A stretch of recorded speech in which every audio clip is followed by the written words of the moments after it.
शिष्य उनसे पूछे संत से, यह तो समझ में आता है कि परमात्मा है, वह पिता है, वह सुख दे रहा है। पिता है, परमात्मा पिता है। वो भी पिता है। अच्छा, मतलब लेता है वह दुख सुख दे सकता है, लेता है। लेकिन दुख क्यों देता है वो?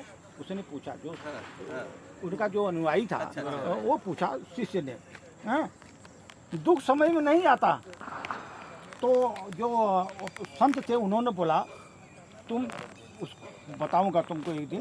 तो उसको लेकर नाव में बैठाए। अच्छा, नाव में बैठाए बढ़िया से, और दूसरी पार वो नाव जा रही थी, नदी के उस पार नाव जा रही थी। हाँ, और उन्होंने एक ही उसको दिया, घुमाने वाला जो होता है ना, चप्पू, उसको बोलते हैं पतवार।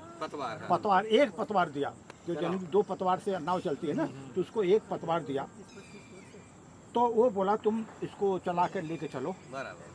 तो शिष्य ने क्या किया, नाव को चलाना चालू किया, लेकिन नाव तो गोल गोल घूमने लगी, क्योंकि तो पतवार तो एक ही है, तो जैसे पानी निकले को घूमेगा, गोल गोल घूमने लगी। हाँ, गोल गोल घूमने लगी। तो युवक का दिमाग तो खराब होने लगा, अरे गोल गोल घूम रही है। युवक ने कहा, सर आपका दिमाग तो नहीं खराब हो गया है? अगर एक ही अगर चप्पू से अगर नाव चलाएंगे तो कहीं ये भटक तो नहीं जाएगी कहीं दूसरे जगह जा करके, किनारे पर कैसे लगेगी, तो घूमते रहेगी।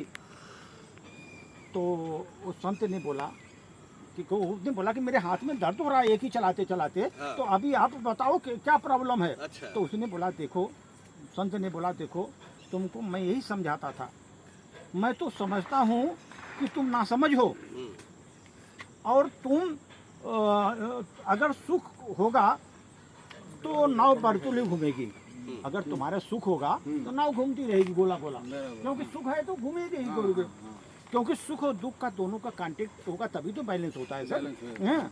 तो ये बरतुले घूमेगी, कहीं पहुंचेगी भी नहीं। आपको साधने के लिए कहीं विपरीत दिशा में ले जाएगी वो। अच्छा, समझा ना? नाव चलती है तो दो पैर से जैसे आदमी चलता है ना, वैसे दो हाथ से जीवन चलता है आदमी का, दो हाथ से, वैसे नाव भी दोनों से चलती है। जैसे हाथ पैर चलते हैं ना दोनों से, तो उसी तरह का नाव भी चलती है। इसीलिए सुख दुख, कब सुख है कब दुख है, ये दोनों एक दूसरे से पूरक हैं। जन्म और मृत्यु दोनों एक दूसरे के पूरक हैं। समझा ना? अन्यथा ये नाव तुम्हारी इसी तरह घूमती रहेगी, तुम कहीं पहुंचोगे नहीं। समझा ना? इसलिए सर ये ध्यान रखने का कि आपका जो नाव चल रही है, दोनों जो है चप्पू से ही चलेगी, और नाव घुमाते ही जीवन की नाव भी ऐसे चलेगी आपका। अगर आप में पति पत्नी में दोनों चप्पू हैं, अगर बढ़िया चलाओगे तो बढ़िया नाव चलेगी, अगर एक ही चलाओगे तो घूमते रहेगी, अपने चलाओगे तो नहीं चलेगी, दोनों मिलकर चलाओ, दोनों हाथ से चलेगी। तो आप लोगों को ये सजेशन है, इस एज में दोनों चप्पू चलाओ। बराबर, धन्यवाद सर, बहुत अच्छा।